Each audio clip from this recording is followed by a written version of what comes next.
এই জামাত কি তার পার্টি অফিস খুলতে পেরেছিল গত 16 বছর? আপনি আপনার পার্টি অফিসটাও তো খুলতে পারেননি। আপনার সেই ৭১ তো ওই যে বললাম কান টানলে মাথা আসবে আর অনেকগুলো ব্যাপার আসবে। আপনি ৭১ বিতর্কিত ভূমিকা ছিল।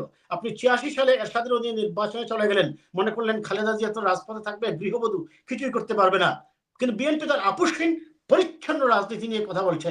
বিএনপি যখন জামাতের রাজনীতি বন্ধ করে ২রা আগস্ট শেখ হাসিনা ওয়াজেদ, বিএনপি একমাত্র বড় রাজনৈতিক দল বলেছে আমরা রাজনীতি বন্ধের পক্ষে নই, আমরা জোটের রাজনীতি থাকতেই পারে। সেই জামাত বিএনপির সাথে এসেছে। দীর্ঘ ২৪ বছর থেকে বিএনপি জামাত একসাথে পথ চলেছে।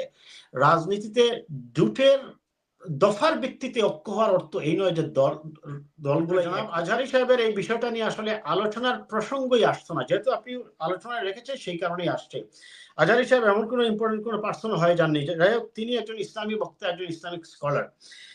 তিনি যে কথাটা বলেছেন সেটা ওই যে আমি একটু আগে আপনার প্রথম অংশে আমি আমার ব্যাখ্যায় দিয়েছিলাম যে ওই যে গরুর বাচ্চা বা সিংহের বাচ্চা বাঘের বাচ্চার মতো, ঠিক ওই রকম।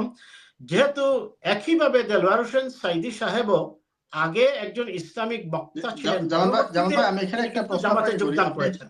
আপনি যেটা বলেন যে মিজানুর রহমান আজহারী এমন কোন গুরুত্বপূর্ণ হয়ে যায় না, যে একজন ইসলামিক স্কলারের ডাকে ১০ লাখের উপরে মানুষ জড়ো হয়ে যায়, আপনার কাছে কি মনে হয় যে উনি গুরুত্বপূর্ণ না?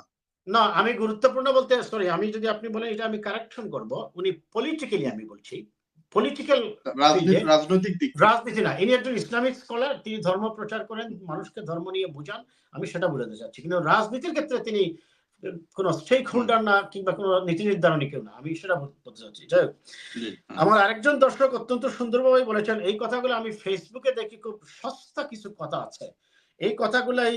এই যে আমি একটু আগে আপনাকে বলছিলাম যে ইনকিলাব, তারপর আজাদি মঞ্চ, বৈষম্য বিরোধী ছাত্র জোট কিংবা আরো ধরেন আপনার কিছু একটি বিশেষ রাজনৈতিক দলের সমর্থন আছে, তারা বলেন এই কথাগুলা প্রপাগান্ডা ছড়ান যে বালুর ট্রাক সরাতে পারেন না বিএনপি ২০১৪ সালে বেগম খালেদা জিয়ার কাছ থেকে। আপনাদের নিঃসন্দেহে মনে আছে গত ফ্যাসিবাদী শাসক ১৬টা বছর কিভাবে দেশের আইনযন্ত্র, প্রশাসন যন্ত্র কিভাবে তারা নিয়ন্ত্রণ করেছে।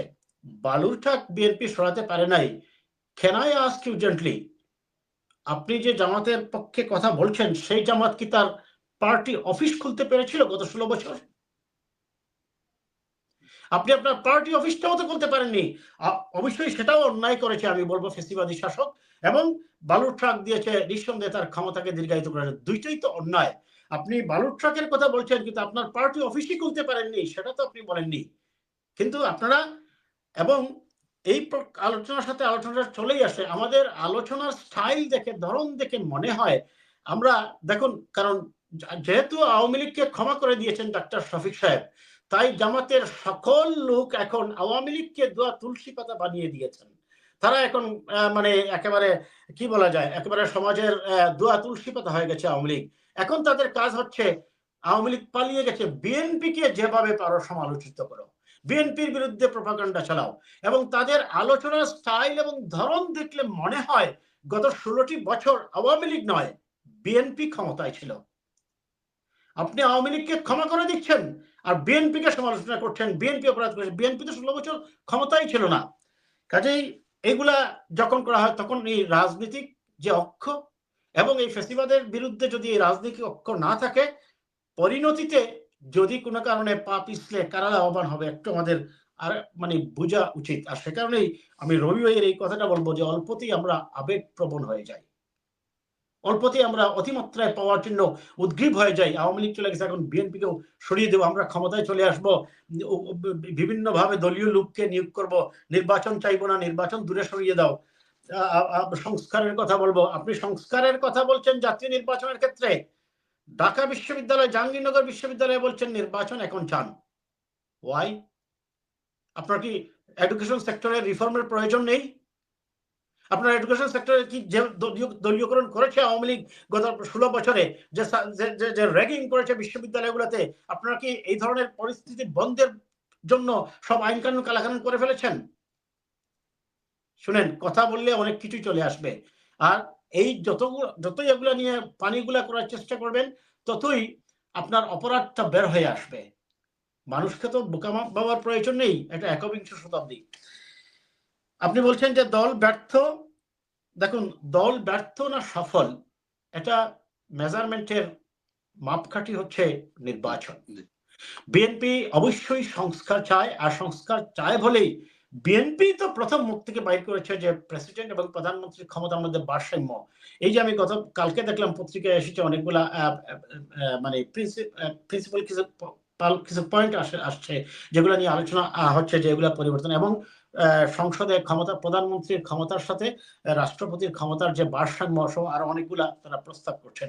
এই কথাগুলো তো বিএনপি আজ থেকে 1 বছর আগে দিয়েছে এবং বিএনপি 31 দফা দিয়ে বলেছে আমরা এটাকে ওপেন রাখলাম, এটাতে যদি কেউ আরো কিছু সংযোজন করতে চায়, বিয়োজন করতে চায়, আলাপ আলোচনার ভিত্তিতে আমরা সেটা করবো। তা বিএনপি তো সংস্কারের বিপক্ষে নয়, কিন্তু আপনি সংস্কারের কথা বলে প্রকারান্তরে আওয়ামী লীগকে ক্ষমা করে দিচ্ছেন, আওয়ামী লীগের সাথে আতাত করছেন, আওয়ামী লীগের দলীয় লোকগুলোকে আপনার দলে প্রশ্রয় দিচ্ছেন, ছাত্রলীগের সব নেতাকে আপনি এনে ঢাকা বিশ্ববিদ্যালয়ের শিবিরের কমিটিতে ঢুকাচ্ছেন, জাহাঙ্গীরনগর বিশ্ববিদ্যালয়ের ছাত্রলীগের সবাইকে শিবিরের কমিটিতে ঢুকাচ্ছেন, আপনার বরগুনায় সেই আওয়ামী লীগের নেতাকে এনে সম্বর্ধনা দিচ্ছেন, কালকে গাজীপুরে আওয়ামী লীগের নেতাকে গ্রেপ্তার করেছে জামাতের লোকজন গিয়ে থানা ঘেরাও করে তাকে মুক্ত করার জন্য। কেন আপনার এই দ্বৈতচারিতা? কেন আপনার এই দ্বিমুখী নীতি? কেন আপনার এই হিপোক্রেসি? আপনি এই পলিটিক্সকে উন্নত করুন, পরিচ্ছন্ন হন। আর এই কারণেই এই যে পরিচয় গোপন করা, একবার এই দলে থাকা, একবার ওই দলে থাকা, আপনি এগুলো আপনার সেই 71-এর, ওই যে বললাম কান টানলে মাথা আসবে, আর অনেকগুলো ব্যাপার আসবে। আপনি 71-এর বিতর্কিত ভূমিকা ছিল, আপনি 86 সালে এরশাদের অধীনে নির্বাচনে চলে গেলেন, মনে করলেন খালেদা জিয়া তো রাজপথে থাকবে, গৃহবধূ, কিছুই করতে পারবে না। কিন্তু বিএনপি তার আপোষহীন পরিচ্ছন্ন রাজনীতি নিয়ে কথা বলছে।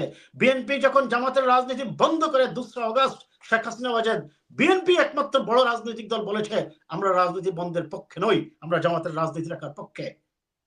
ছাত্রলীগকেও যখন আপনারা বন্ধ করেছেন, বিএনপি বলেছে আমরা বহুদলীয় গণতন্ত্রে বিশ্বাস করি। কাজেই বিএনপি তার পরিচ্ছন্ন রাজনীতি নিয়ে তার অবস্থানকে ধরে রেখেছে। বিএনপিকে আপনি কখনোই কোনো গুপ্ত কথা বলা বা এর পিছনে যাওয়া বা কাউকে ক্ষমা করে দেওয়া, অতি আবেগী হয়ে, আবেগ আপ্লুত হয়ে বিএনপি তার প্রতিক্রিয়া দেখায় না। বিএনপি বুঝে শুনেই একটি পরীক্ষিত রাজনৈতিক দল হিসাবেই কথা বলে। আসি আপনার আরেকজন দর্শকের প্রশ্ন ছিল 91 সালে, কারণ আমার কাছে অনেকগুলো প্রশ্ন আসছে। 139টা বিএনপি পেয়েছিল, আওয়ামী লীগ 86টা এবং জামাত সম্ভবত 16টা বোধহয়।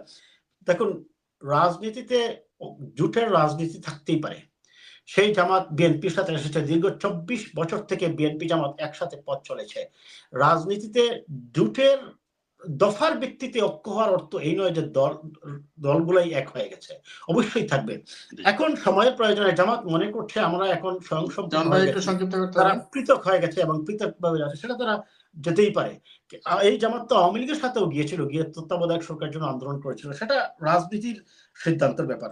যাই হোক, এখন আসি আপনার, আমি শেষ করবো এটা বলে যে আজহারী সাহেবের আরেকটা বক্তব্য, বলতেই হচ্ছে আমাকে, উনি 7 মার্চের ভাষণ নিয়ে উনি আওয়ামী লীগের সময় একটা বক্তব্য দিয়েছিলেন, আমার কাছে সেই ভিডিওটাও আছে, আমি দেখেছি, যে এবারের সংগ্রাম স্বাধীনতার সংগ্রাম, এবারের সংগ্রাম মুক্তির সংগ্রাম, এবং বঙ্গবন্ধুর প্রশংসাই করেছিলেন। অনেকে এটাকে ব্যাখ্যা করেছেন যে ওই সময় যদি উনি ওইভাবে কথা না বলতেন তাহলে হয়তো মাহফিল করতে পারতেন না। তার মানে তো কি দাঁড়ালো, আপনি আপনার সময়ে সময়ে আপনার অবস্থান পরিবর্তন করছেন, আপনার খোলস পাল্টাচ্ছেন, আপনার মধ্যে পরিচ্ছন্নতা নেই। যাই হোক, আমি এটা নিয়ে এত ডিটেলস আলোচনায় যাওয়ার প্রয়োজনই ছিল না আসলে। আসি আপনার দ্বিতীয় অংশে, যেটা বলছেন যে ভারতীয় পণ্য বয়কট, অত্যন্ত সুন্দরভাবে ওয়াজুদ ভাই বলেছেন। দেখুন, ভারত, আমরা হয়তো বলতে পারি আমরা ভারতকে ছাড়া চলতে পারবো, ইয়েস, আমরাও চলতে পারবো, আমরা বিকল্প বের করে নেবো। এই যে পাকিস্তান থেকে আসছে না, আমাদের পেঁয়াজ আসতেছে না, এখন পাকিস্তান থেকে পণ্যগুলো আসতেছে না, কিন্তু পৃথিবীর যতটি দেশে উন্নত হয়েছে তার পার্শ্ববর্তী রাষ্ট্রের সাথে সুসম্পর্ক রেখেই করতে হবে। আমরা যে জায়গায় বার্গেনিং করব সেটা হচ্ছে, ভারত গত 16 বছরে এই বিষয়টাতে এত বেশি মানে ডমিনেট করেছে আমাদেরকে, এবং আমরা সেই স্বামী স্ত্রীর সম্পর্ক বলতে গিয়ে স্বামীর কাঁধেই সকল দায়িত্ব দিয়ে ফেলেছি বিদায় আজকে ভারত এই কাজগুলো করতেছে। আর এইটার করার কারণটা হচ্ছে, ভারতের এখন আর এইটা করার কারণটা হচ্ছে শেখ হাসিনা এখন ভারতে আছেন, আর তিনি, আমি মনে করি, থাকার কারণেই তারা মনে করছে যে এখানে আওয়ামী লীগ যেহেতু সেকুলারিস্ট পলিটিক্স করে, কিন্তু অথচ তারা দেখেন মৌলবাদী একটি সংগঠন, বিজেপি কিন্তু কমপ্লিটলি একটি হিন্দু মৌলবাদী রাজনৈতিক সংগঠন। এখন আমি এত ডিটেলস আলোচনার সময় নাই আপনারা, আমি সংক্ষেপে এইটুকু বলবো, শেখ হাসিনাকে ভারত থেকে না আনা পর্যন্ত আমাদের এই সমস্যাগুলো ফেস করতে হবে। এখন শেখ হাসিনাকে আদৌ ভারত দেবে কিনা, আমার অ্যানালাইসিস বলে তারা দেবে না। যতদিন এইভাবে আছে আমাদের প্রেসারে রাখতে হবে, আমাদের কি বলা যায় এটাকে, এক ধরনের পারসেপশন সৃষ্টি করতে হবে যে শেখ হাসিনার কারণে আমরা কিন্তু আমাদের রাজনৈতিক স্থিতিশীলতা নিয়ে আসতে পারছি না, এবং কিছুদিন পরে পরেই আমাদের এটার পিছিয়ে পিছিয়ে এইভাবে লেগে থাকতে হবে। আর ভারত আমাদের ছাড়া চলতে পারবে, কিন্তু মনে রাখবেন তাদেরও কিন্তু বড় লস হবে। বিশেষ করে আপনারা দেখেছেন কলকাতায় ডাক্তাররা এবং এই যে হসপিটালরা মানুষ যে চিকিৎসা করতে যেতে পারছে না, যার কারণে তাদের কিন্তু ব্যবসায় কিন্তু ধস নেমেছে। কাজেই ভারতেরও স্বার্থ আছে, আমাদেরও স্বার্থ আছে। আমি শেষ করবো এটা বলে, সহজ কথা হচ্ছে সম্পর্ক সুসম্পর্ক হবে, সেটা হবে মর্যাদার ভিত্তিতে। আওয়ামী লীগের শাসনামলের মতো ডমিনেশন দেখিয়ে বা মানে বড় ভাই সুলভ আচরণ দেখিয়ে তারা যে পররাষ্ট্রনীতি চায়, we are sorry, we are not ready to accept it. আমরা মর্যাদার ভিত্তিতে পররাষ্ট্রনীতি